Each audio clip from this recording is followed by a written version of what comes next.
Mesdames et messieurs, bonjour ou bonsoir, tout dépend de l'heure à laquelle vous écoutez cette vidéo chez vous. Je m'appelle Michel Biemton, journaliste web camerounais, et merci de faire confiance à cette chaîne YouTube de l'engagement sociopolitique. Bienvenue à cette causerie citoyenne sur l'actualité camerounaise et africaine. Bienvenue à la chronique de MBT. Mesdames et messieurs, une chronique que je réalise malgré les jours de vacances que je me suis accordé. Alors, mesdames et messieurs, au cours de cette édition de la chronique de MBT, nous allons parler du Grand Nord du Cameroun. Le Grand Nord du Cameroun a toujours joué un rôle charnière au cours des échéances électorales parce que cette partie du pays, cette partie du Cameroun est considérée comme certains turiféraires du régime de monsieur Paul Biya, comme étant le vivier électoral, comme son vivier électoral par excellence, où il a toujours eu, où le régime de Biya a toujours eu à glaner des voix, un nombre de voix assez considérable lors des élections, que ce soit législatives, municipales, présidentielles, sénatoriales, etc., etc. En perspective de 2025, ça, c'est l'information que je vous donne. Les nordistes, c'est-à-dire que les ressortissants du Grand Nord, sont en train de se mobiliser afin de barrer la voie à une énième victoire de Paul Biya à l'élection présidentielle qui auront lieu l'année prochaine. Du moins, lors de ces élections-là. C'est-à-dire que c'est la stratégie qu'ils sont en train de mettre en place. Vous avez vu vous-même cette semaine sur les réseaux sociaux, il y a un tract qui a circulé. Et selon ce tract que vous pouvez d'ailleurs voir sur votre petit écran, il n'est plus question que Paul Biya soit reconduit à la tête de l'État du Cameroun à l'issue de la présidentielle qui aura lieu l'année prochaine. Alors, d'où la question qui me taraude l'esprit et qui sans doute taraude vos esprits. Si le clan Biya perd le Grand Nord à un moment où il est marqué par des divisions, des luttes de clans en son sein, puisque de plus en plus, et c'est de notoriété publique, on parle d'un conflit, d'une guerre de positionnement entre le clan des Boulous et le clan des Nanga, c'est-à-dire que le clan des ressortissants de la Haute-Sanaga, au sein du clan Biya, au sein du clan Essingan, comme j'ai très souvent l'habitude d'appeler ce lobby pouvoiriste et cambétique qui contrôle l'essentiel de l'appareil de l'État depuis le 6 novembre 1982. Alors, si le Grand Nord décide donc de tourner le dos au clan Biya, que lui restera-t-il? Il sera réduit complètement à sa portion congrue. Il n'y a rien à faire. Avant que d'en arriver à toutes ces grandes manœuvres qui se préparent en perspective de 2025, j'aimerais remonter l'histoire politique du Grand Nord au Cameroun. Vous savez, lorsque Paul Biya arrive au pouvoir le 6 novembre 1982, il hérite ce pouvoir suprême d'un nordiste qui s'appelait Amadou Ahidjo. C'est-à-dire le tout premier président de la République du Cameroun, Amadou Ahidjo. C'est-à-dire qu'il démissionne le 4 novembre 1982 après avoir été président de la République pendant, je crois, 24 ans. Quand Paul Biya prend donc le pouvoir le 6 novembre 1982, se crée autour de lui le fameux lobby Essingan. C'est-à-dire qu'autour de lui, parce que si vous lisez l'ouvrage de Frédéric Fenkam, dont le neveu de Jean Fauchivé qui était le patron des services secrets du Cameroun, au temps d'Ahidjo et sous Biya, c'est-à-dire que lors des toutes premières années de l'ère Biya, si vous lisez cet ouvrage-là, dans l'interview qu'il accorde à Frédéric Fenkam, c'est-à-dire avant sa mort en 97, Jean Fauchivet décrit le système Biya, c'est-à-dire que la structure du système. Et cette structure est faite de telle sorte que Paul Biya est en dessous de ce lobby pouvoiriste et Kambeti, de cet Essingang-là. Et ce lobby pouvoiriste est désigné par Fauchivet comme étant le clan. Donc, c'est dans ce clan-là qui, en fait, contrôle l'essentiel de l'appareil de l'État, qui téléguide même Paul Biya en quelque sorte. Et ce clan se donne pour objectif de déconstruire le système Ahidjo sur le plan administratif et sur le plan sécuritaire.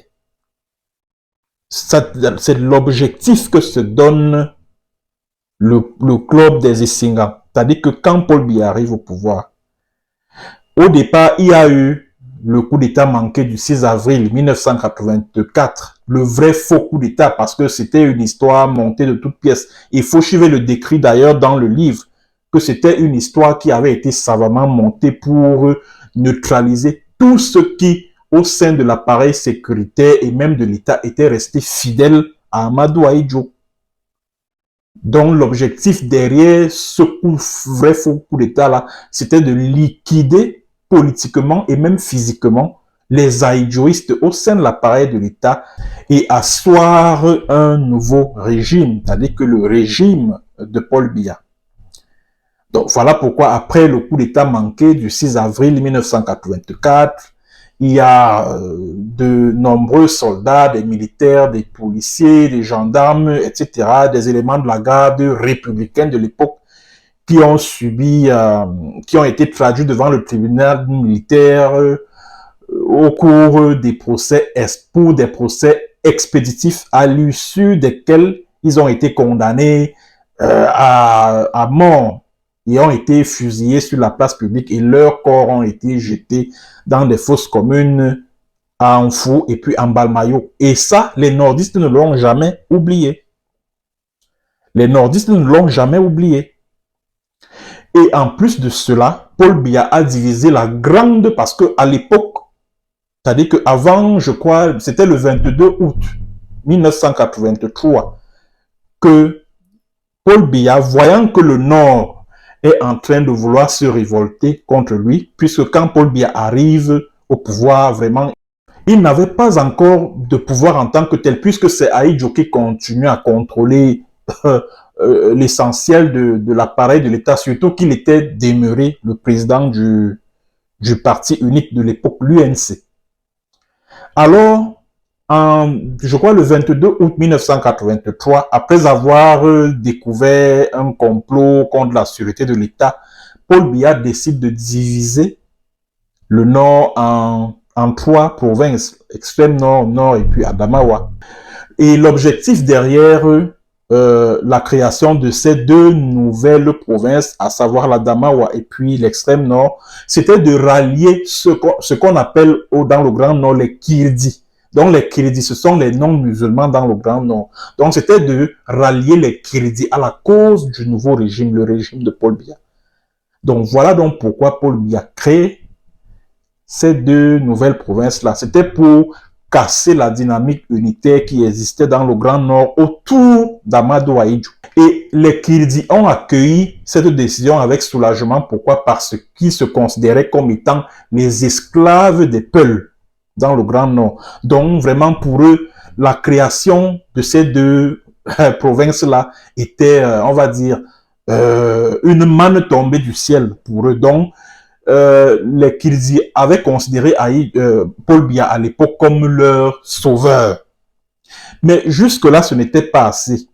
Je vous ai parlé de ce que les nordistes ont subi, les persécutions après ce vrai faux coup d'État du 6 avril 1984. Bon, il y a eu certains fidèles, parmi les fidèles et même les barons les plus inamovibles qui ont servi sur Ahidjo, qui ont été écartés, y compris Fauchivet lui-même, qui a été démis de ses fonctions parce que les membres du clan Essingan avaient fait des mains et des pieds pour que Fauchivet perde la tête du Sénat, comme ça s'appelait à l'époque, dont l'ancêtre de la DGRE actuelle.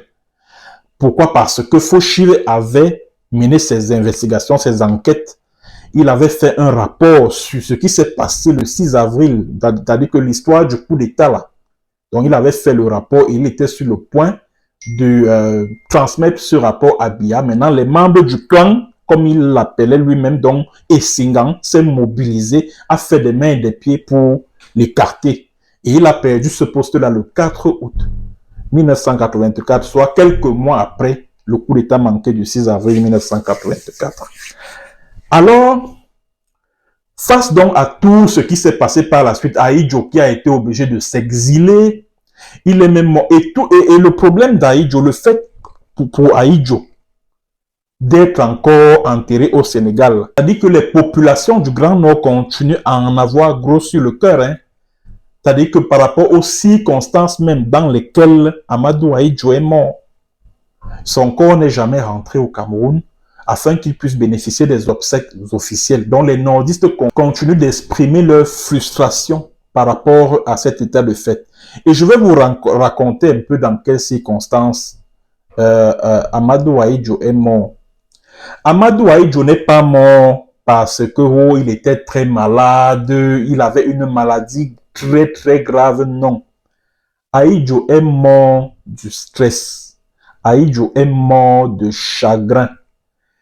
Le chagrin là était dû au fait qu'il apprenait tout le temps à travers RFI, la Voice of America, que l'économie du Cameroun est en train de s'effondrer.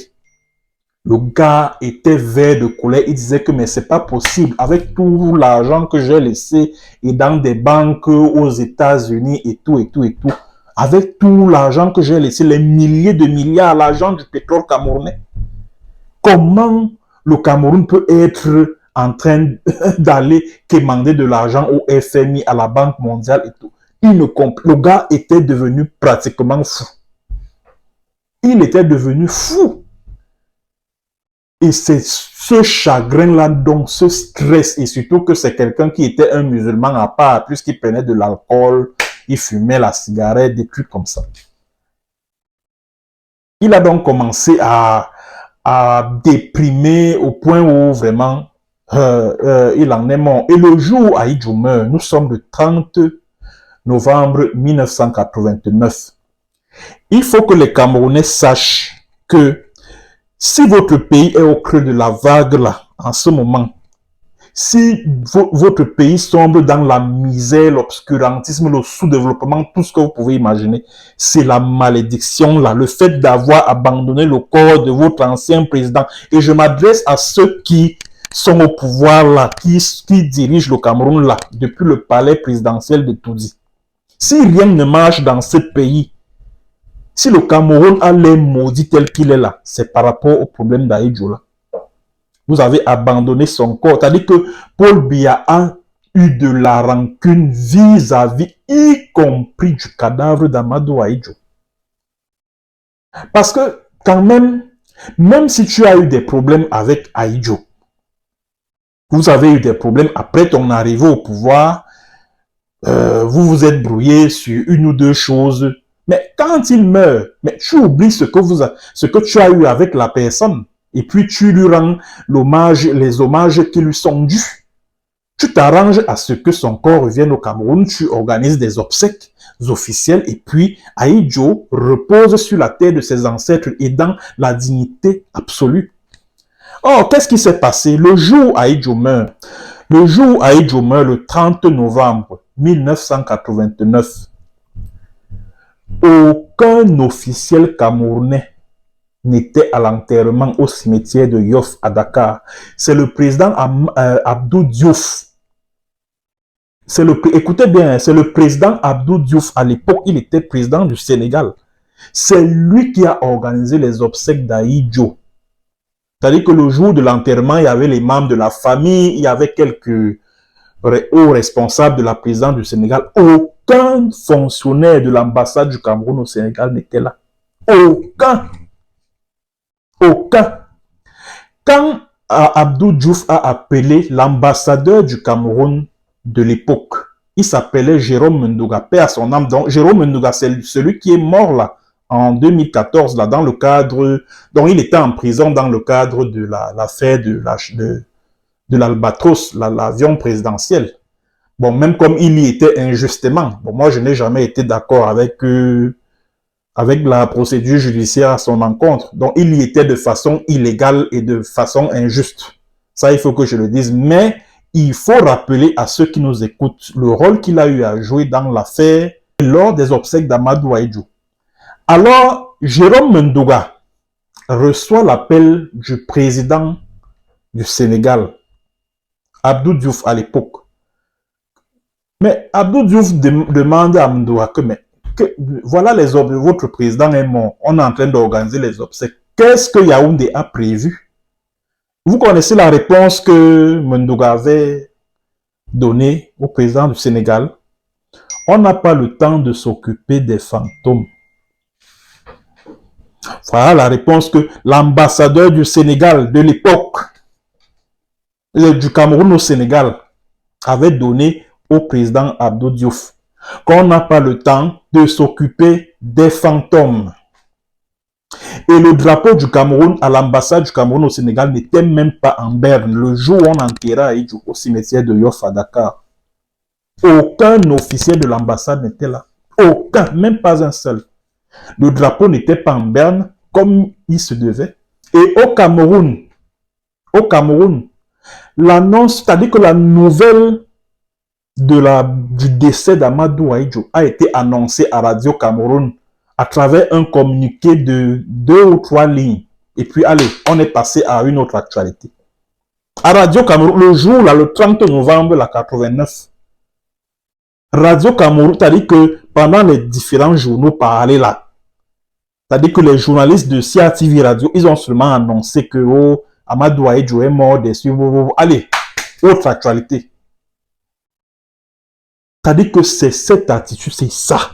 Le fait d'avoir abandonné le corps de votre ancien président, le tout premier président du Cameroun. Vous, les membres du club et Singangla, le palais présidentiel de Touzila, c'est Ahidjo qui a construit ça. C'est Ahidjo qui a construit ce palais. Avec l'argent du pétrole camerounais, il n'a jamais pris 5 francs venant de l'extérieur pour construire ce palais-là. Je suis sûr que si c'était Biya qui devait construire ce palais-là, au regard du coût que cela a induit, des centaines de milliards, c'est que ce palais est même encore en chantier aujourd'hui.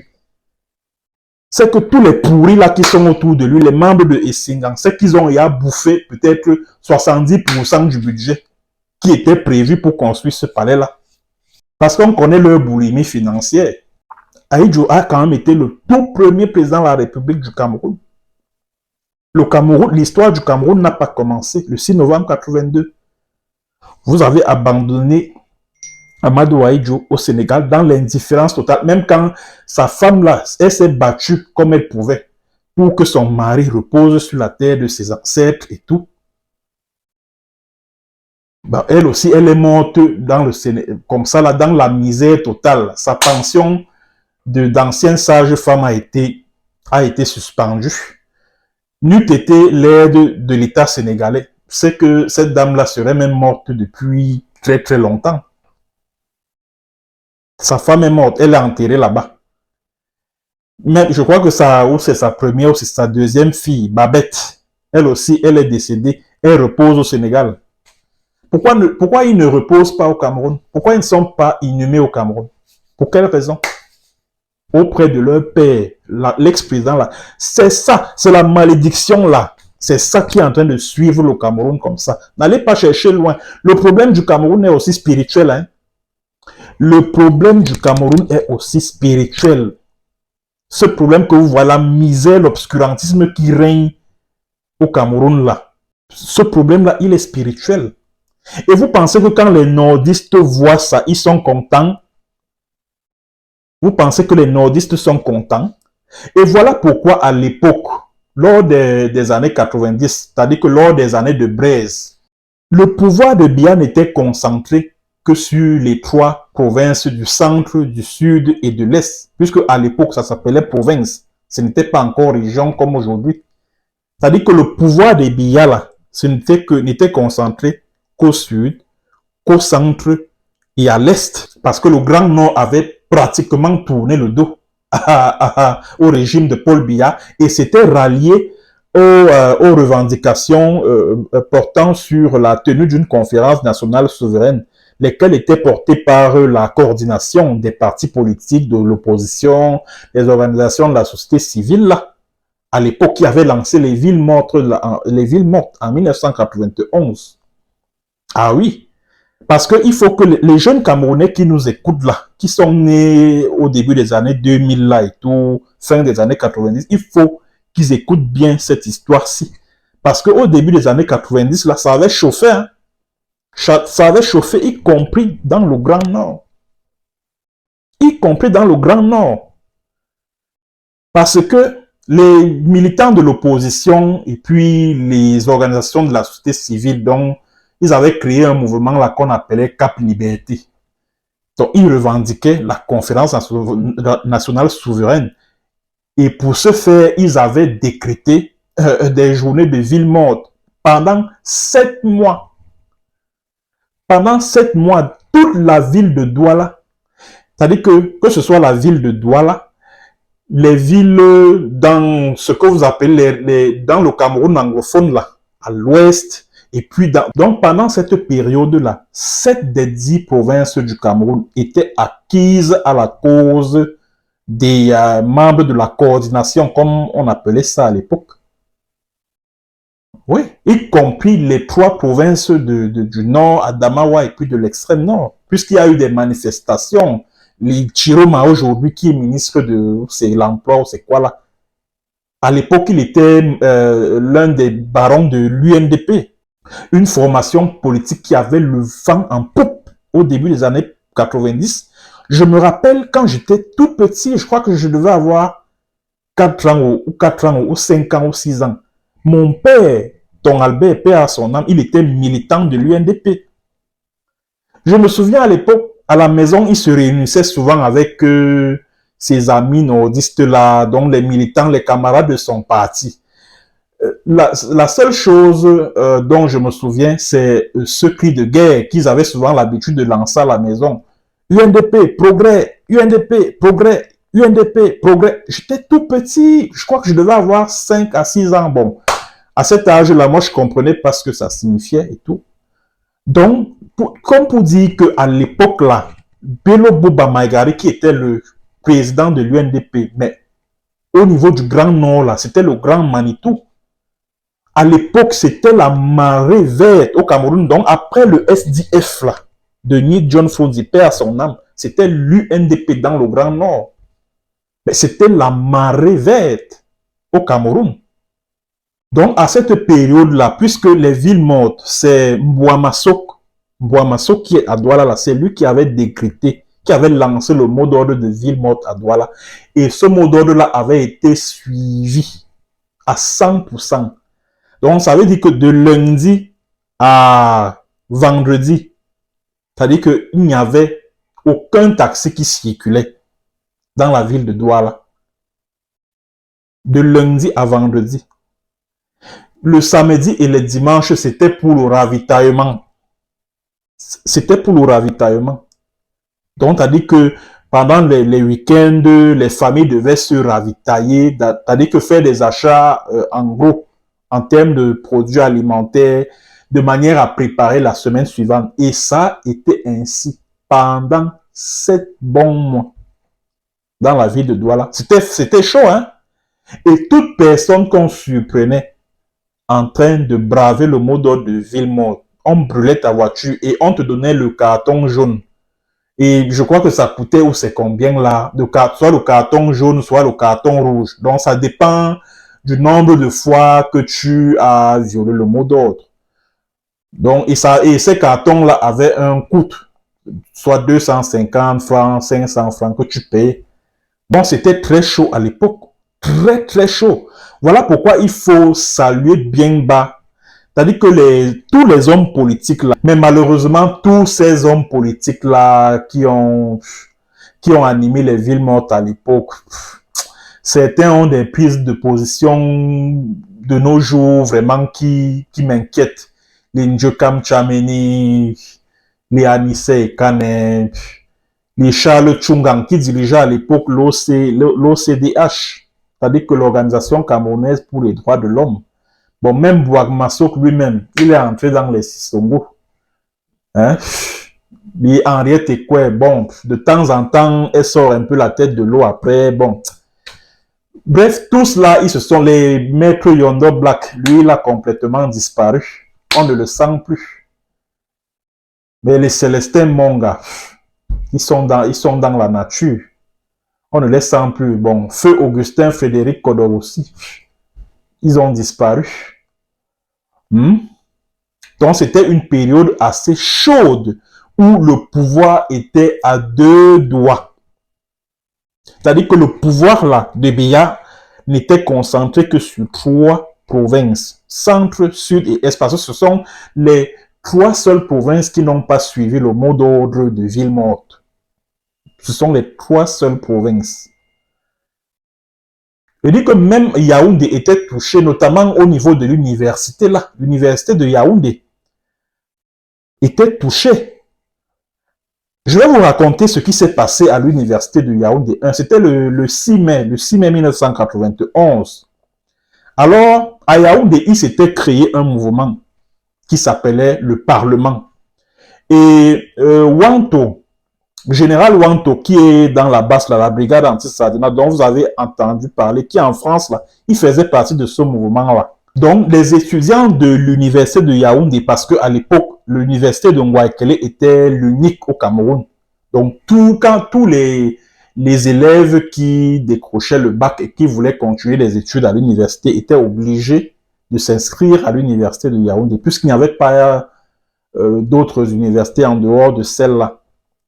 Alors, avant même, parce que c'était le 6 mai 1991, c'était la date culminante, hein, puisque avant cette date-là, il y a eu des réunions au niveau de, comment on appelle, de Bonamou Sadi. Donc, c'est au niveau de Bonamou Sadi, là, donc, en allant vers Obili. C'est là où les gars du Parlement se réunissaient souvent, donc les Corentin Tala, les Général Wanto, les LC Chebe, qui s'appelait à l'époque Margaret Thatcher. C'est là-bas qu'ils se réunissaient souvent pour préparer les manifestations et tout. Bon, parce que les gars se rendaient compte que, parce que les gars dénonçaient les conditions dans lesquelles les étudiants prenaient les cours, dont la qualité de l'enseignement et tout. Et ils ont compris que il fallait se joindre à la coordination qui organisait les villes mortes en vue d'exiger la tenue d'une conférence, en vue de la tenue d'une conférence nationale souveraine parce que les conditions désastreuses dans lesquelles les étudiants étudiaient étaient également dues à la gouvernance de manière générale qui laissait à désirer. Voilà pourquoi les gars ont compris la nécessité de se joindre à la coordination des partis politiques et des organisations de la société civile en vue d'exiger le départ de Paul Biya. Et celui qui dirigeait la coordination, c'est-à-dire qu'au niveau de l'université de Yaoundé, il s'appelait Senfo Tonkan. Alors, les gars se réunissaient donc tous les jours. Le régime a donc décidé de mater les membres du Parlement.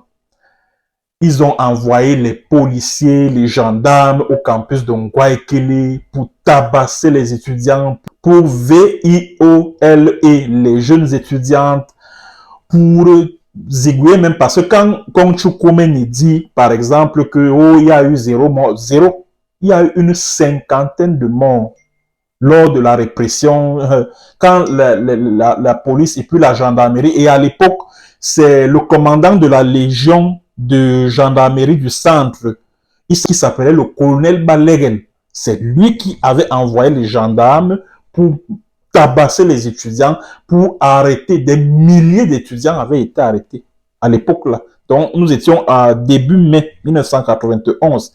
C'était chaud, hein. Ceux qui ont été étudiants à l'époque, ils connaissent bien, ils ont vécu ces événements-là, ils savent que ce que je dis est vrai. C'était chaud. Il dit que les policiers, les gendarmes c'est-à-dire que les membres de Essinga ont envoyé les gendarmes pour battre sur les étudiants, surtout le 6 mai 1991, là, c'était grave. C'était grave, c'est-à-dire que toute la zone de Ngouaikele, là, c'est-à-dire que c'est-à-dire que tout le campus de l'université était bouclé par la police, la gendarmerie, donc les hommes du colonel Baleguel, et puis les milices Nkoulnam Café, et puis que les milices tribales que le club des Essingan avait créé là pour traquer les étudiants, je vais demander pardon pour son âme. C'est vrai qu'il est décédé, je demande pardon à sa famille, mais puisque nous sommes là pour restituer les faits historiques, celui qui dirigeait ces milices tribales là, de Nkoulnam, les cafés et autres là, il s'appelle, bon, je ne sais pas s'il est encore vivant, Manda Fils. Il était chef du quartier Obilila. Il était également militant du RDPC. Vraiment, moi, je me pose la question de savoir, celui-là, il t'a dit qu'il a joué un tel rôle au début des années 90. Il n'a même rien eu comme récompense. Il n'a été ni ministre, ni DG de société, ni rien, ni rien. Pareil pour Charles Ateba Eyene, dont je voulais parler tout à l'heure. C'est-à-dire que Charles Ateba Eyene, que vous connaissez là, Charles Ateba Eyene était membre de ces autodéfenses-là. Il était membre de ça. C'est lui qui était un peu on va dire quoi, il jouait le rôle d'index, c'est-à-dire que c'est lui qui indiquait la cachette des membres du Parlement, parce que quand la répression s'abattait sur les étudiants, les gars étaient obligés de courir un peu partout. Et comme toute la zone de l'université était bouclée, il n'y avait pas moyen de fuir, puisque les policiers, les gendarmes avaient bouclé toute la zone en compagnie des miliciens petits là, les Nkoulnam et autres, ils étaient armés de gourdins, de machettes, ils battaient, ils tabassaient les étudiants. Il y a certains élites du Mfundi qui ont séquestré les étudiants. Oui, il faut qu'on c'est-à-dire que l'histoire contemporaine du Cameroun, là, il faut que les Camerounais sachent un certain nombre de choses. Ce qui s'est passé dans leur pays, là. On dit souvent que quand vous ne savez pas où vous allez, il faut vous souvenir d'où vous venez. C'est très important. Donc, la répression qui s'est abattue sur les étudiants était d'une telle rage que il y a eu des morts, contrairement à ce que Konchu Koumeni, dont le ministre de la Communication de l'époque, disait que oh, zéro mort. Non, non, non. Il y a eu des morts. Il y a eu des morts, puisque il y a deux membres du Parlement, à savoir, je crois, Ténésop et puis Jean Bosco Tagné. Ils s'étaient rendus à l'hôpital central. Ils s'étaient rendus à l'hôpital central. Et le jour où ces deux membres du Parlement-là se rendent à l'hôpital central, ils ont trouvé le professeur Maurice Kamto. Maurice Kamto était là, à l'hôpital central. Ils ont couru vers lui pour dire à Maurice Kamto que, parce qu'à l'époque, Kamto était enseignant, il enseignait à l'université de Yaoundé. Et il était aussi membre de l'Union des forces du changement à l'époque. Alors, ils ont couru vers Kamto pour dire, vraiment, professeur, c'est grave, ils ont tué nos étudiants, aidez-nous, et ceci et cela. Kamto leur a dit que, vraiment, je suis au courant. Moi-même, je suis ici, je suis très malade, je suis venu pour me soigner, etc. Alors, ils ont donc commencé, puisqu'ils sont d'abord allés rencontrer celui qui était directeur de l'hôpital central à l'époque, le docteur Obounou. Ils sont allés demander l'accès à la morgue parce qu'ils voulaient vérifier s'il y a les corps des étudiants là. Le docteur Obounou a d'abord refusé. Et c'est après le boucan, parce que les gars ont commencé à secouer, à mettre tout l'hôpital en l'air. C'est-à-dire qu'ils ont commencé à faire le boucan au sein de l'hôpital, à tel point que les malades sortaient d'à gauche et d'à droite, etc., pour venir voir et tout. C'est alors sous la pression de ces deux membres du Parlement, la Ténésop, je cite les noms, Ténésop et puis Jean Bosco Tagné, je crois qu'ils sont tous deux, ils sont aux États-Unis aujourd'hui. C'est là où on leur donne accès à la morgue.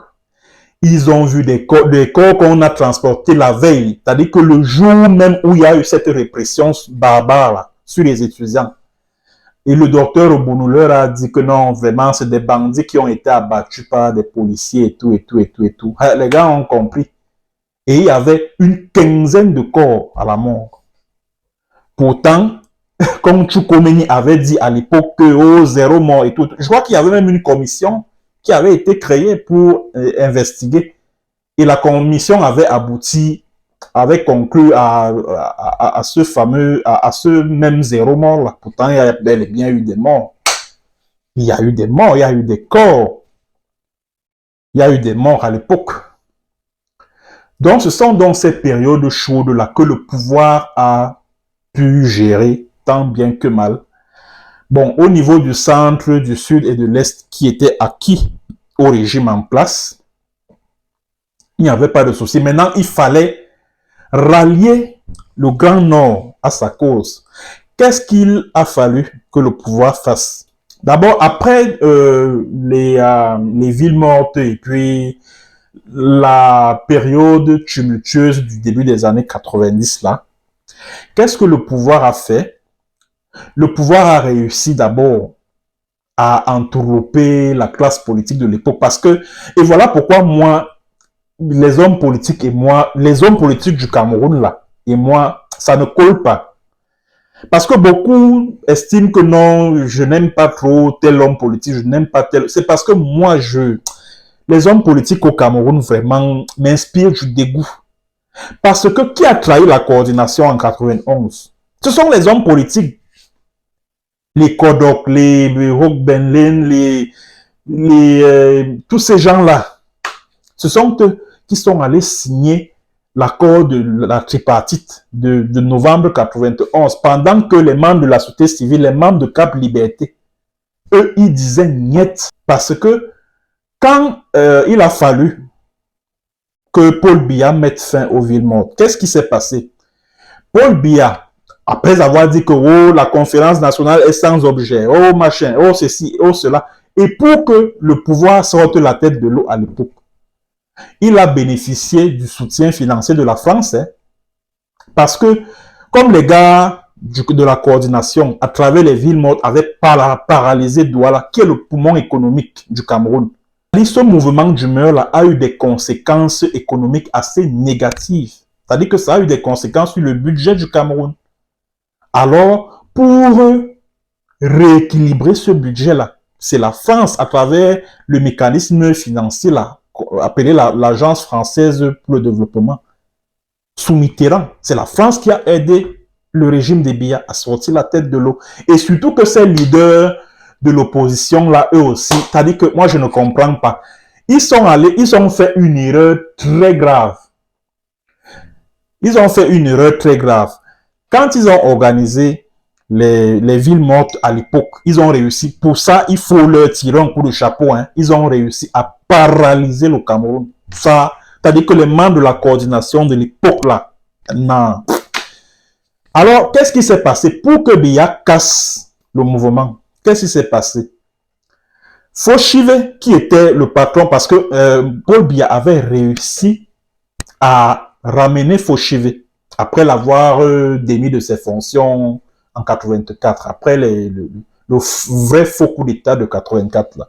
Qu'est-ce que Fauchive a fait? Fauchive est au courant qu'il y a une délégation de la coordination qui doit aller rencontrer le ministre soit des Affaires étrangères ou de la coopération, qui doivent aller rencontrer les autorités françaises, quoi, afin de rallier la France à leur cause. Bon, il y a une délégation qui s'est formée, qui s'est rendue en France. Ils arrivent donc en France. Ils sont reçus par les autorités françaises. Puis ils ont commencé à convaincre les autorités françaises de ce que voilà, le pouvoir des Biya était à genoux et ce qui était vrai. Ce qui était vrai, le pouvoir des Biya était vraiment dos au mur. Le pouvoir de Biya était à un cheveu de perdre complètement la face.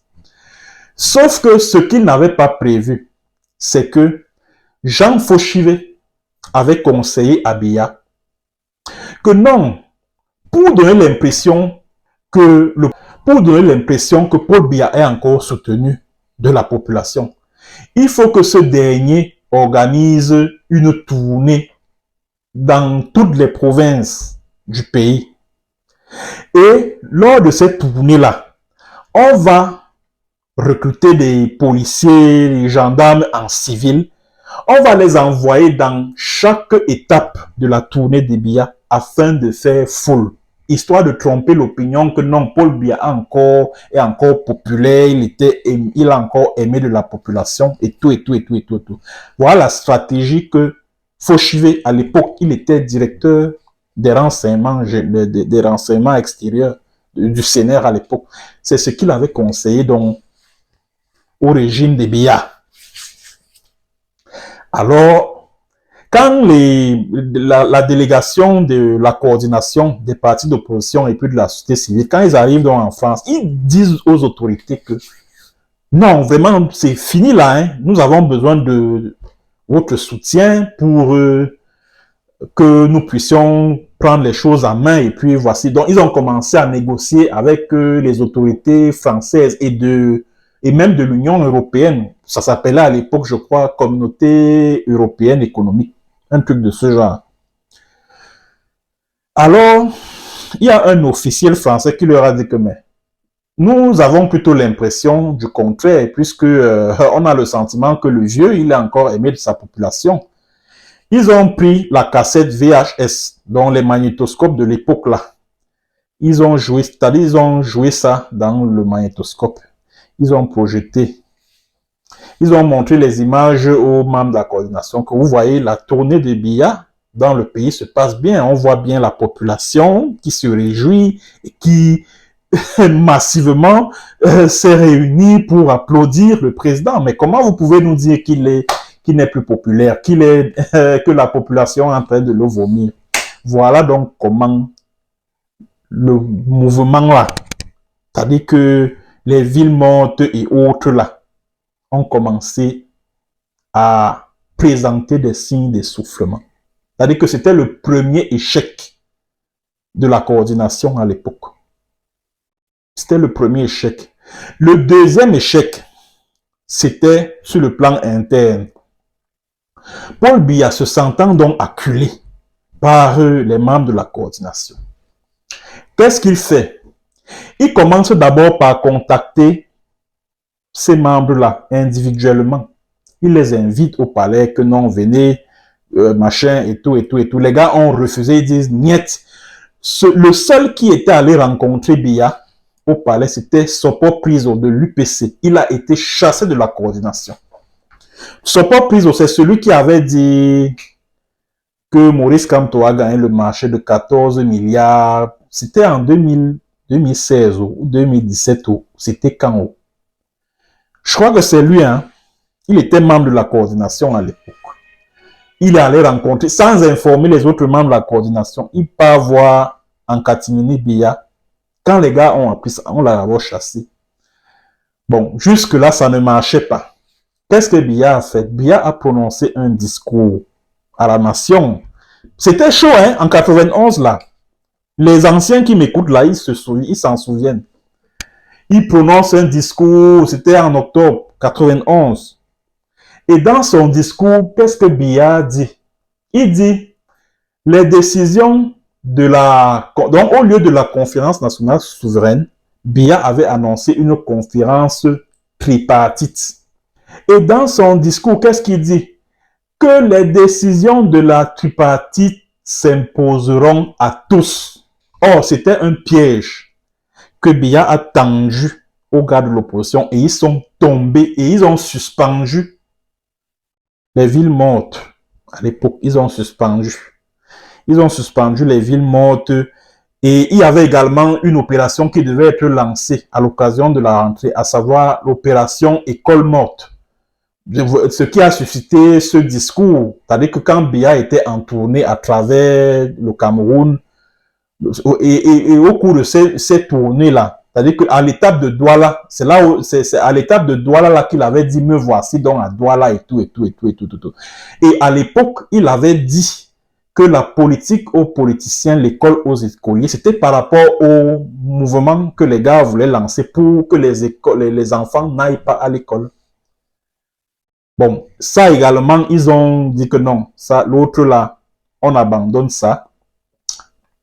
Pendant que les hommes politiques, les Samuel Lebois, les machins, tous ces politiciens de l'époque, les Fundi, tous ces gens-là, eux, ils disaient que non, vraiment, il faut mettre la pédale douce, il faut préparer la tripartite, etc.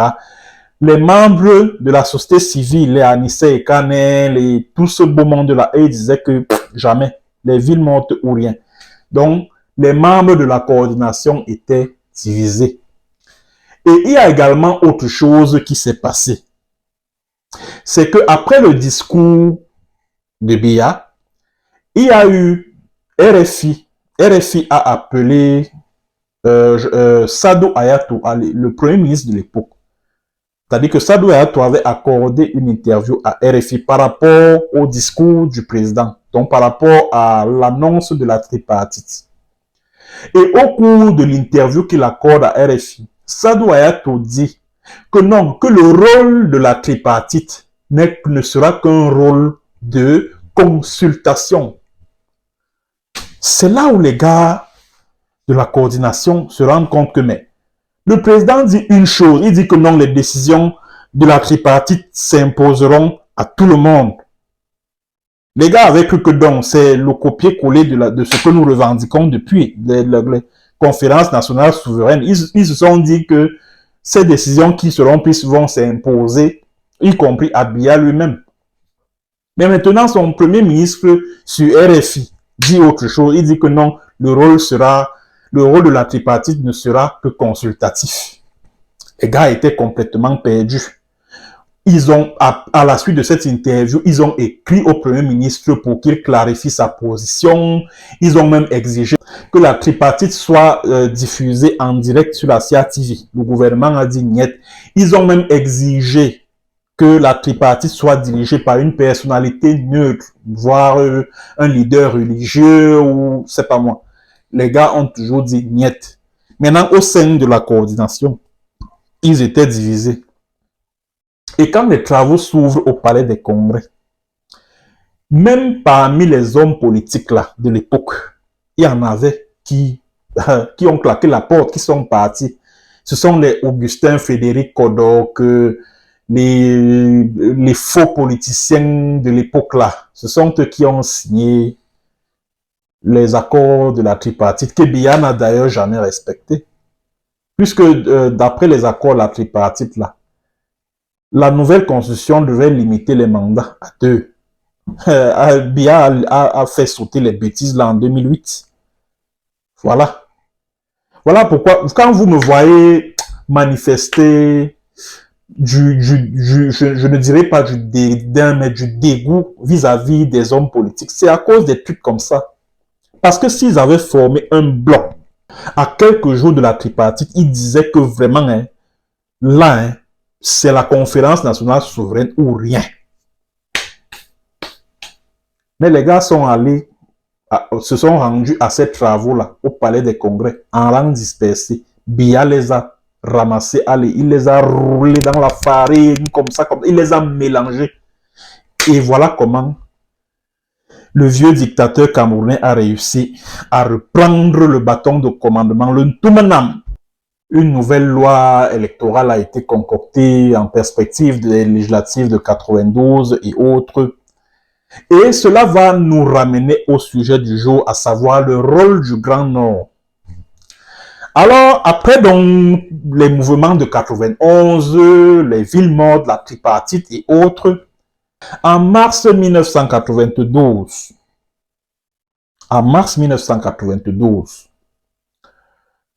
se sont tenues les législatives, les toutes premières démocratiques, les législatives Ces législatives ont été boycottées par le SDF. Mais l'opposition avait remporté la majorité des sièges. C'est-à-dire que les partis d'opposition, le RDPC était vraiment réduit à sa portion congrue minoritaire. Et maintenant, pour reprendre le contrôle du gouvernement, pour reprendre le contrôle du Parlement, vous savez ce qui s'est passé? Le RDPC a conclu une alliance avec le MDR. Et le MDR était dirigé par Dakole Daïssa, la paix à son âme.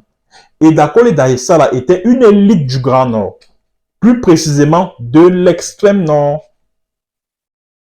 De l'extrême nord.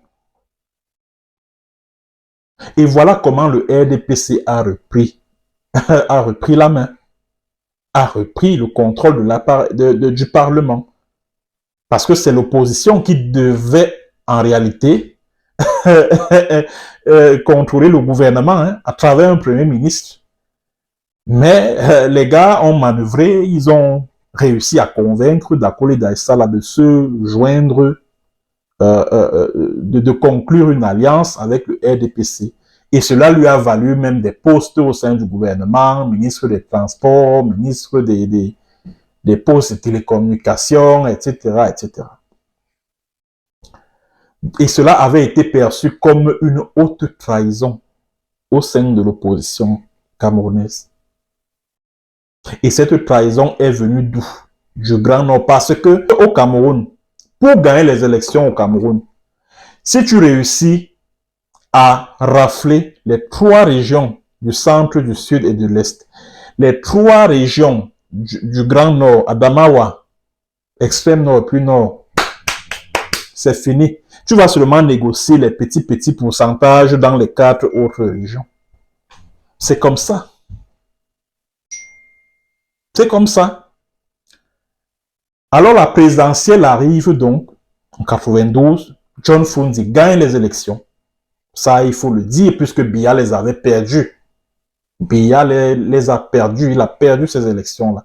Mais grâce au concours, au soutien de la France et tout, parce que la France ne voulait pas d'un anglophone à la tête du Cameroun, parce qu'elle estimait que les États-Unis allaient avoir le contrôle sur ce territoire, sur le Cameroun, qui constituait sa chasse gardée. Voilà pourquoi, après la présidentielle de 2012, quand Bill Clinton gagne les élections aux États-Unis, il n'a jamais invité Paul Biya. C'est Fundi qui a été invité à la cérémonie d'investiture en janvier 93. Ouais, c'est ça. Donc, à l'époque, pour les Américains, c'est Fundi qui avait gagné les élections. Voilà. Mais Paul Biya avait le soutien de François Mitterrand, qui était le président français à l'époque. Voilà comment, à coup de fraude électorale et tout, Biya a réussi à conserver, à confisquer le pouvoir en 92. Mais il y avait, je vous ai parlé de l'UNDP tout à l'heure, qui était une bête politique féroce à l'époque et qui était dirigée par une autre élite du Grand Nord. Puisque l'UNDP avait raflé un nombre assez considérable de sièges au Parlement, à l'Assemblée nationale, je veux dire. Qu'est-ce qu'il fallait faire pour rallier le Grand Nord à sa cause? Il fallait conclure des alliances. Il fallait d'abord diviser l'UNDP, qui était vraiment, on va dire, qui était un mouvement politique très puissant dans le Grand Nord à l'époque. Il fallait d'abord, diviser l'UNDP.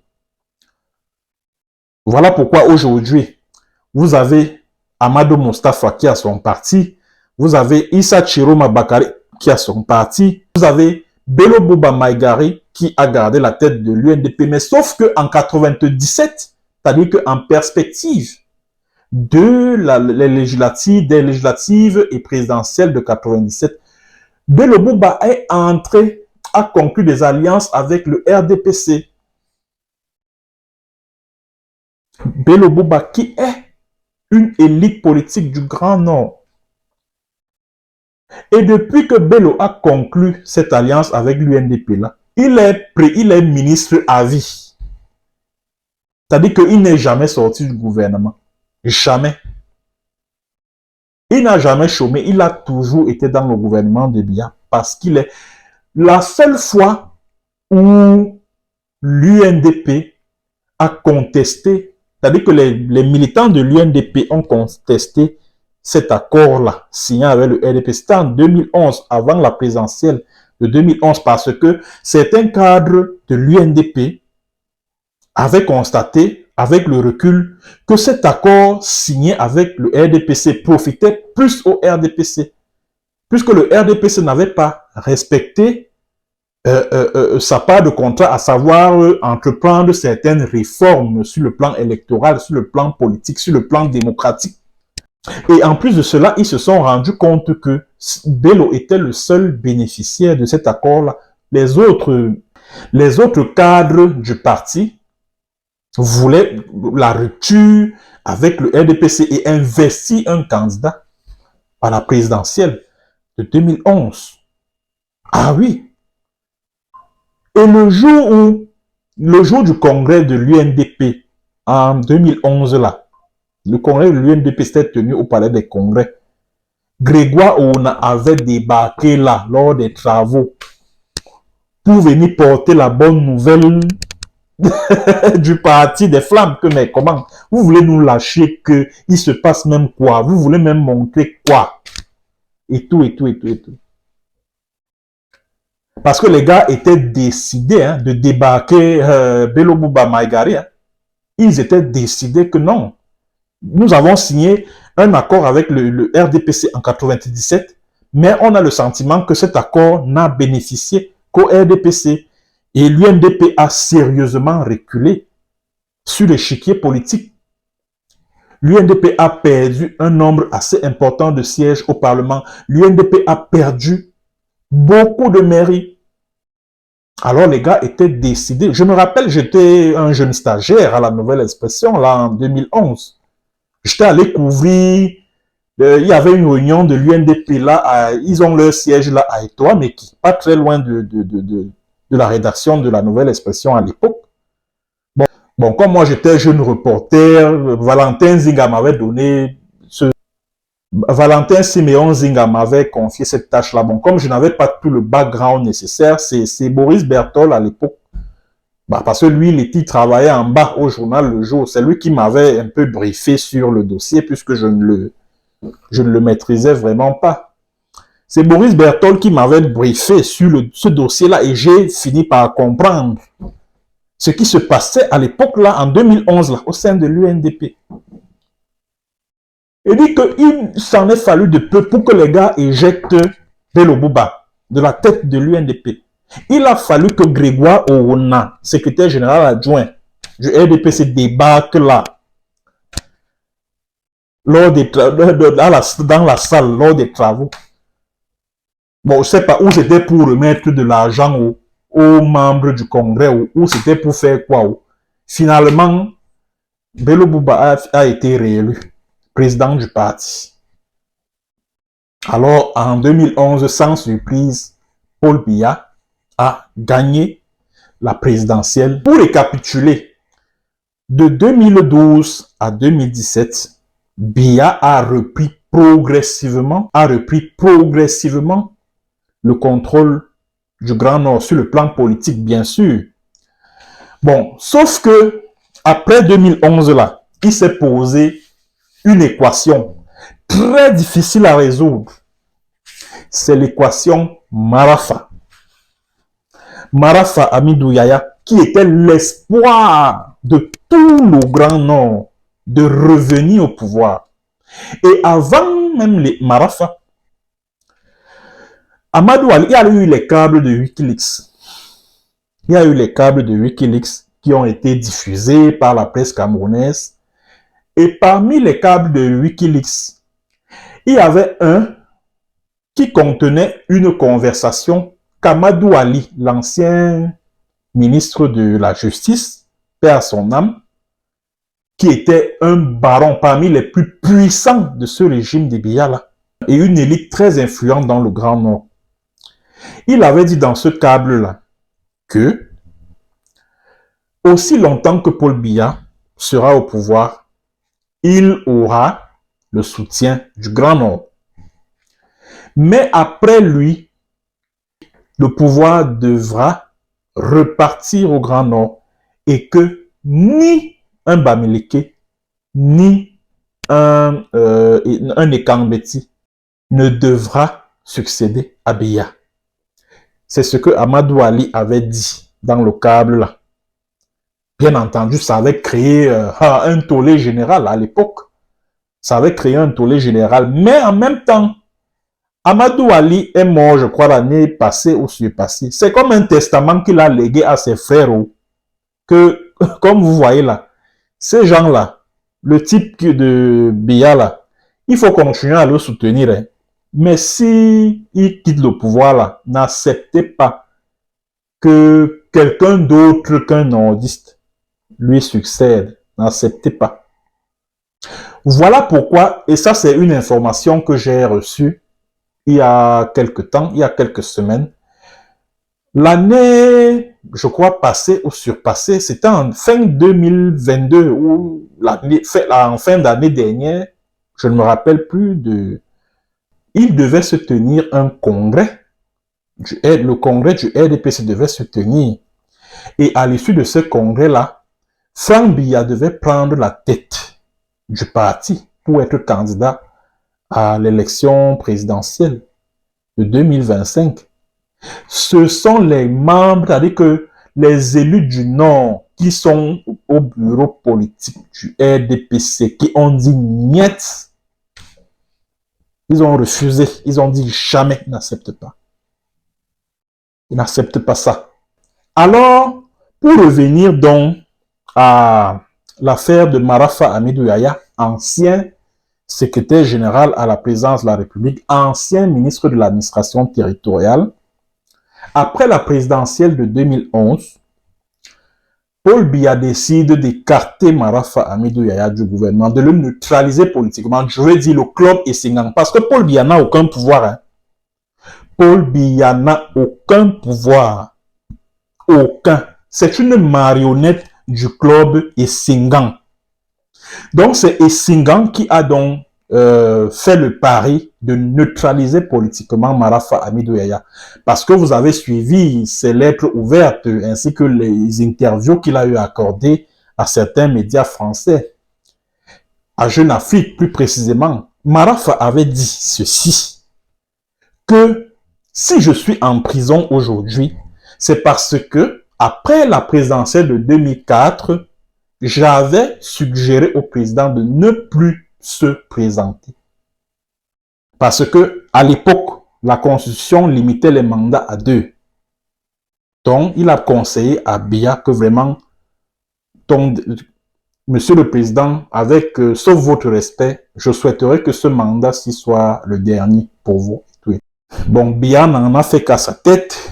Lui et les membres de son club Essingang, ils ont fait sauter le verrou de la limitation des mandats présidentiels après avoir utilisé le BI pour réprimer les manifestants. C'est-à-dire que les manifestations de fin février 2018, au cours desquelles les populations camerounaises disaient non à cette révision de l'article 6.2. Je me rappelle à l'époque, c'était l'article 6.2 de la Constitution du 18 janvier 1996, là, qui limitait les mandats à 2. Alors, et en 2011, là, Biya devait, en réalité, là, il ne devait pas se représenter, mais il l'a fait parce qu'il avait déjà modifié la Constitution. Alors, quand il gagne donc, quand Biya gagne donc la présidentielle de 2011, les membres de Essingang décident de neutraliser Marafa. Ils ont d'abord envoyé les agents de renseignement, la DGRE, autour de son domicile là, au quartier Mélène et tout, pas très loin de Limia, et même au niveau de Agaroua. Ils ont envoyé des agents secrets là-bas pour le mettre en filature et tout, et tout, et tout. Et puis, le 16 avril 2012, Marafa Hamidou Yahya est arrêté. Quand Marafa a été arrêté, c'était, c'est-à-dire qu'au niveau du Grand Nord, là, plus précisément à Garoua, mais attends, c'était le deuil. Et je me rappelle, c'était un vendredi. C'est-à-dire que les populations avaient accueilli cette nouvelle avec beaucoup de froideur. Et il y avait un mouvement de jeunes nordistes qui s'était créé là à Garoua, qu'on appelait le mouvement Arc-en-Ciel. Et ce mouvement-là était dirigé par Mokhtar Oumarou. Et qu'est-ce que Mokhtar Oumarou avait dit au journal Le Messager? Il a dit, Paul Biya s'attaque aux nordistes, que la guerre commence. C'est ce qu'il avait dit au journal. Bon, c'était pas... Bon, je ne me souviens plus très exactement de ce qu'il avait dit, mais cette déclaration allait dans ce sens-là. Mokhtar Oumarou, il est décédé quelques années plus tard dans des circonstances non élucidées, non encore élucidées. Je dis que les nordistes étaient très en colère par rapport à l'arrestation de Marafa. Ils étaient en colère contre Biya. Ils ont commencé, surtout certains élites du Nord, ils maudissaient Biya sous cape, ils étaient en colère, ils se sont même joints à la campagne libérer Marafa, etc., etc. Mais c'était grave, hein. C'est-à-dire qu'entre 2012 et 2014, là, c'était grave. C'était grave au niveau du Grand Nord. C'était grave. C'est-à-dire que quand Marafa a été arrêté là, il y a une révolte qui a éclaté au niveau du Grand Nord, notamment à Garwala. C'est que ça a éclaté là-bas. Ça a éclaté. Et à l'époque, les législatives et municipales devaient se tenir en septembre 2013 pour calmer les populations du Grand Nord. Vous savez ce que Paul Biya a dû faire? Paul Biya qui n'assiste jamais les sinistrés, les victimes, que ce soit d'accidents ou que ce soit, qui ne va même jamais au deuil de ses propres proches collaborateurs. Il a été obligé, sa femme et lui, Chantal Biya et Paul Biya, ils ont été obligés d'aller, ils ont été obligés de se rendre au chevet des sinistrés des inondations parce qu'il y avait des inondations. Parce que des populations, notamment à l'extrême nord et puis dans une partie du Grand Nord, là, avaient été frappées par des inondations sans précédent dans l'histoire du Cameroun. Paul Biya était obligé de se rendre au chevet des sinistrés avec des dons et tout, et tout, et tout. Et puis, il tenait un discours. Mais on sentait qu'il était en train d'apaiser les populations par rapport à la colère consécutive à l'arrestation de Marafa Hamidou Yahya. Donc, ça veut dire que Biya prenait, c'est-à-dire que les conséquences de l'arrestation de Marafa dans le Grand Nord, Biya prenait ça au sérieux. Il a été, Biya qui n'assiste jamais, même les deuils, hein, c'est-à-dire que les obsèques de ses propres proches collaborateurs, il n'est jamais là. Il n'assiste jamais les victimes de quoi que ce soit là au Cameroun. Mais, courant 2013, là, je crois que c'était entre août et septembre 2013, et le jour où on condamne Marafa à 20, je crois que c'était 20 ou 25 ans de prison ferme là, c'était le 22 septembre 2012. Je dis, la salle d'audience était pleine à craquer et il y avait les services de renseignement partout. C'est-à-dire que la salle d'audience qui est juste derrière la délégation des enseignements secondaires du centre là, à côté du musée national là, c'est-à-dire que le palais de justice là, c'était là-bas.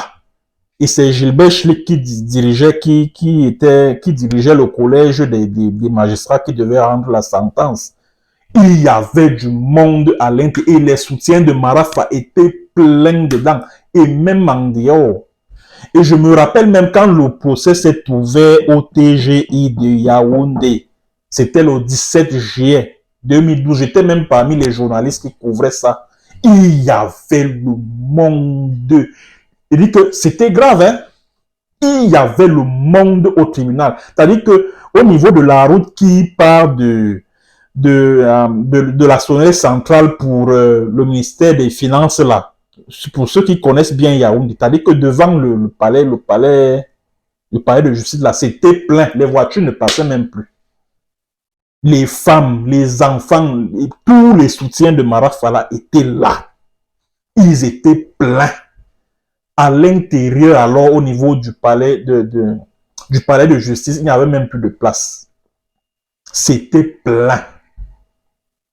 Il dit que Marafa a tenu l'actualité politique en haleine pendant 4 ans. de 2012 à 2016, 4 ans, pour neutraliser Marafa. Qu'est-ce que Biya a fait? Biya, comme je vous l'ai dit, il a dû aller assister les sinistrés des inondations dans l'extrême nord et puis dans le grand nord, dans certains villages qui avaient été frappés par des inondations. Il a allé les assister pour les calmer. Et en plus de cela, il a jeté Iya Mohamed. Quand Biya jette Iya Mohamed en prison, en fait, c'est pour neutraliser le réseau Marafa. Parce que c'est le seul. Mais Iya Mohamed, c'est l'une des rares élites du Nord qui étaient restées fidèles à Marafa, surtout qu'ils sont du même village, Bibemi. Ils sont du même village. Voilà donc pourquoi les gars ont tout fait, tout manœuvré pour le jeter en prison.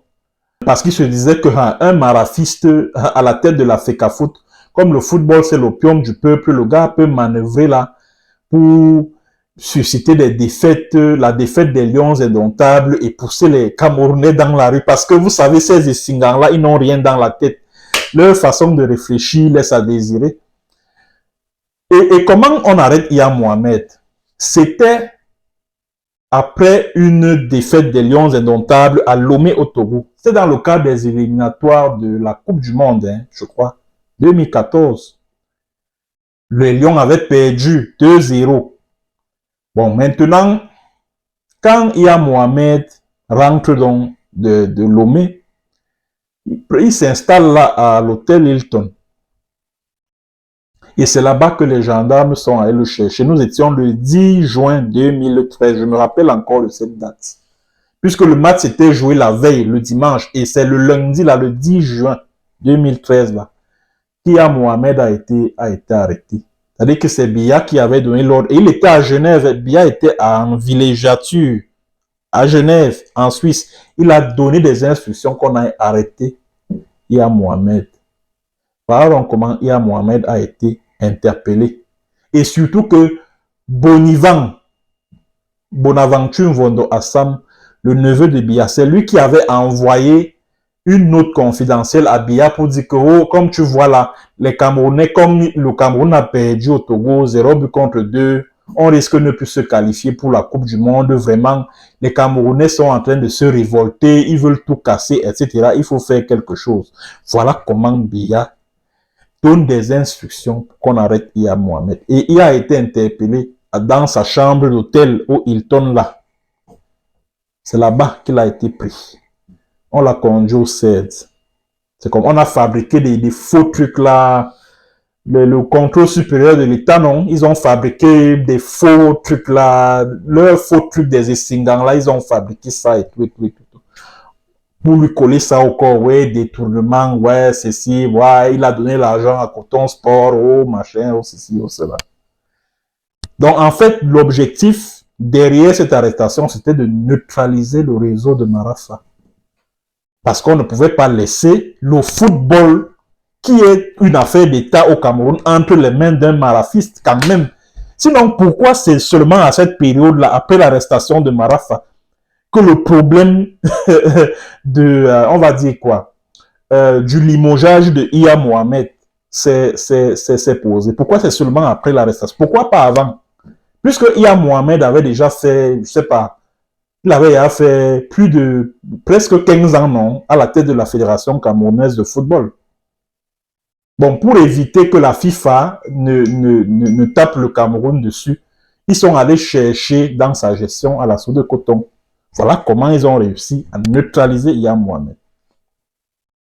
Bon, quand les Essingans ont fini de faire ça, voilà, ils ont manœuvré, ils ont détruit parce que Marafa avait des soutiens, y compris au sein même du gouvernement. Et d'après certains bulletins des services de renseignement du Cameroun, la plupart des victimes de l'opération Épervier, là, les G11, les machins là, et c'est Mbanku Emile, le voyou, là, le bandit qui a la sécurité militaire, là. Quand vous avez entendu parler de G11, des machins, c'est lui qui avait fait la note là, hein, qu'il y a un mouvement appelé G11 là, qui est en train de se réunir en perspective de la prise de pouvoir en 2011 là. C'est Mbanku Emile qui avait fait la note là. Il l'a envoyé à la présidence. Il travaillait encore à Douala, c'est lui. C'est lui qui Mbankwi, le bandit là, le délinquant là, c'est lui qui avait écrit ça. Et la plupart de ceux qui avaient été soupçonnés d'être membres du G11, les Atana, Bara, les Oulangna, les Ambassa Dieudonné, les Abba Polycarpe, etc., etc.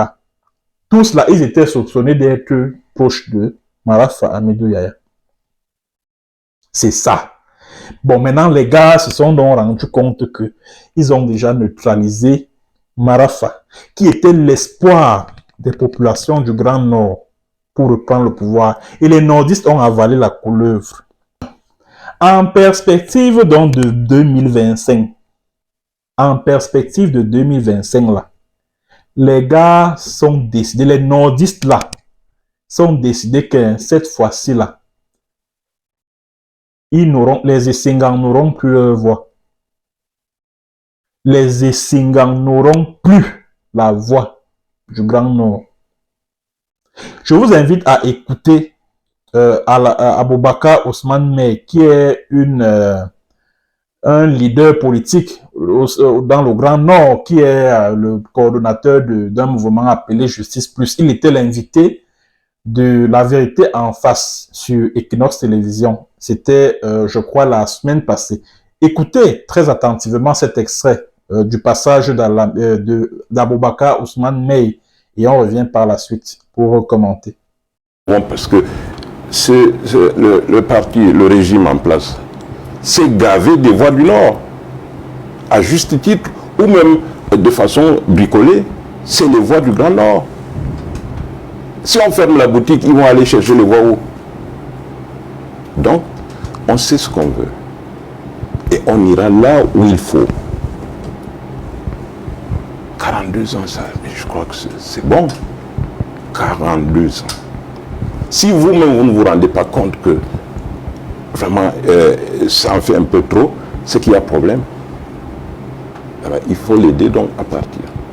Oui, beaucoup d'opposants estiment justement que 42 ans c'est beaucoup. Mais la question c'est comment déboulonner ce système de 4 décennies. En tout cas, vous revenez sur ce que je venais tantôt de dire. Oui.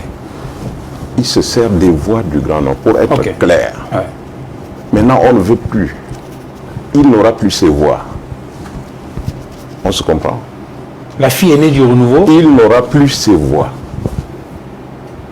Il peut, comment dire, le Minat, il n'a qu'à dire, comment on dit ça, ces histoires de mangue là, les moulinex. Il peut chanter ça autant qu'il veut, mais ils n'auront plus ses voix. What are you going to do to ensure that the CPDM, the President of the Republic, Paul Biya, is deprived of the voices that he's been having over the years in the Grand North? De toute façon... On the ground, what are you doing? Qu'est-ce que vous faites sur le terrain? De toute façon, je suis là, ça veut dire que je ne sors pas de nulle part. Je suis là parce qu'il y a quelque chose qui se fait.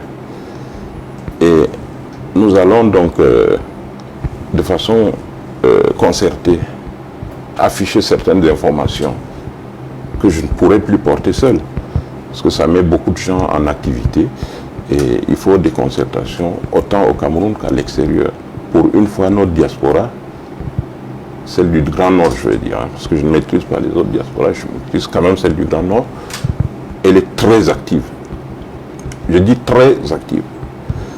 À l'intérieur, je vous ai cité juste de façon géographique les pôles qui se sont ralliés à la concertation. Je dis que c'était un minimum. Parce qu'il fallait qu'on voit l'allumage. Et on a démarré. Ce sera dans la coordination. Et cette coordination, elle est au-dessus des alliances. Elle est au-dessus des alliances parce que, simplement, je vous disais, on veut travailler même avec le cordonnier du coin. Les maçons, en tout cas les ouvriers. On veut qu'ils s'impliquent. Et ça, c'est autre chose, c'est pas rien que les partis, non. C'est une affaire collective, c'est patriotique. Vous avez donc suivi. Vous avez suivi Aboubakar Ousmane Mey. Il a été clair.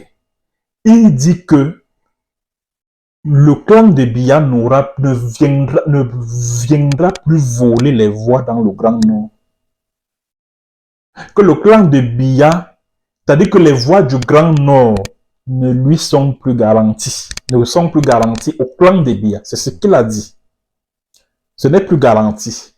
Deuxième chose, et qui est même d'ailleurs la plus importante, il a dit que la diaspora du Grand Nord, c'est-à-dire que le Grand Nord, que ce soit à l'intérieur du pays, que ce soit à l'extérieur, est en train de se mobiliser en perspective de 2025. C'est-à-dire que la diaspora du Grand Nord est en train de se mobiliser en perspective de 2025. Et vous pensez que c'est pour vos histoires des élections là? Non! C'est pas pour les élections, les gars. C'est pas pour les élections. Les gars se sont rendus compte que, mais, ils ont été roulés dans la farine pendant 42 ans. Les nordistes là. Ils ont été roulés dans la farine pendant 42 ans.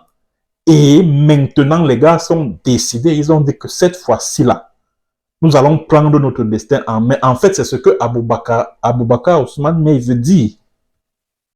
Et quand je dis prendre le destin en main, ça veut dire ce que ça veut dire. Donc, en ce moment où on parle, le pouvoir Ekambeti est divisé. Donc, le clan Ekambeti est divisé, le clan des Boulous. Et les Boulous sont en train de perdre le pouvoir. Hein. Ils sont en train de perdre le pouvoir au profit des Nanga et beaucoup, des ressortissants de la Haute-Sanaga. Les Boulous sont en train de perdre le pouvoir. Les frères de Biya, de Dja et Lobo, tout ça là, ils sont en train de perdre le pouvoir. Ils sont en train de le perdre. Donc, il y a déjà cette scission-là, cette cassure-là au sein de l'ère politico-géographique et Kambeti Boulou. Il y a déjà cette division-là. Et il y a également le Grand Nord qui dit que, pardon, en 2025, là, on ne veut plus entendre que oh, Paul Biya est encore là, ou on ne sait trop qui. Non, non, non, non, non, c'est fait, c'est fini, c'est terminé comme ça. Maintenant, là, il est temps que le pouvoir revienne d'où il est parti. En fait, c'est le message que... Et il a même dit dans l'émission, je n'ai produit qu'un seul, que cet extrait que vous avez lu là, il a dit dans cette émission-là qu'il est temps que le pouvoir revienne au Grand Nord. Je vous ai parlé de la déclaration d'Amadou Ali sur Wikileaks tout à l'heure. Ils sont dans cette logique-là, les nordistes.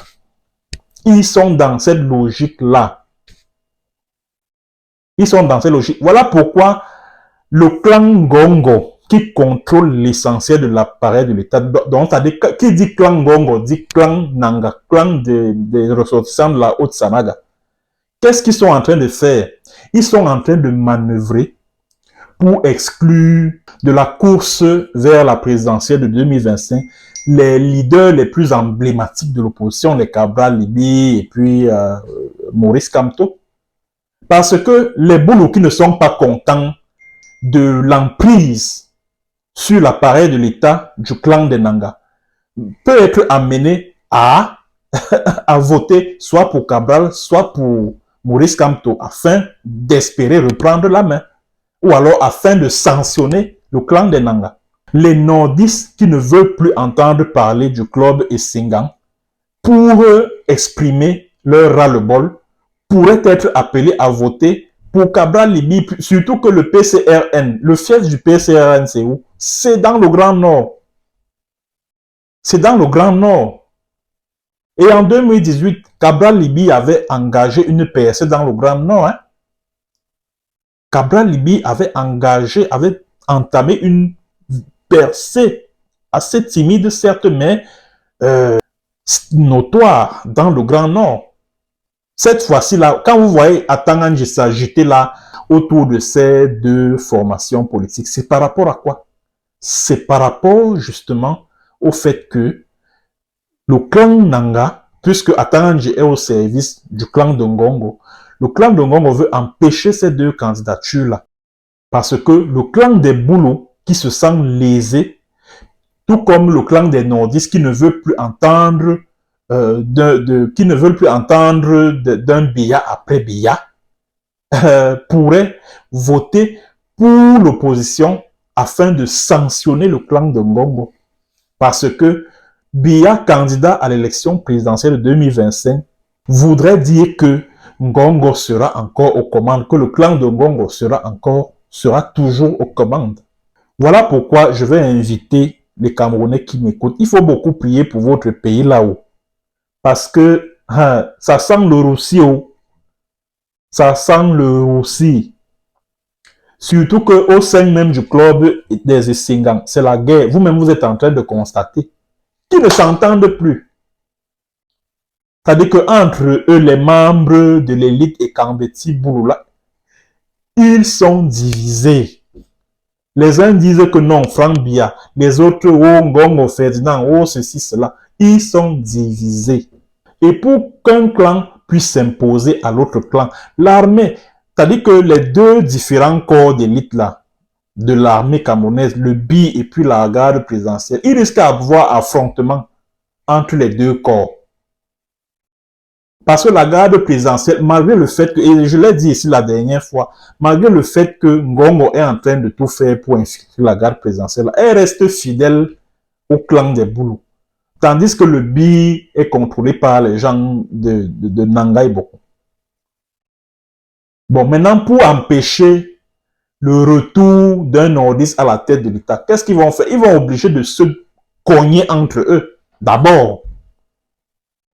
Et maintenant, le vainqueur va gérer tout le reste. Et le vainqueur va continuer à diriger le pays.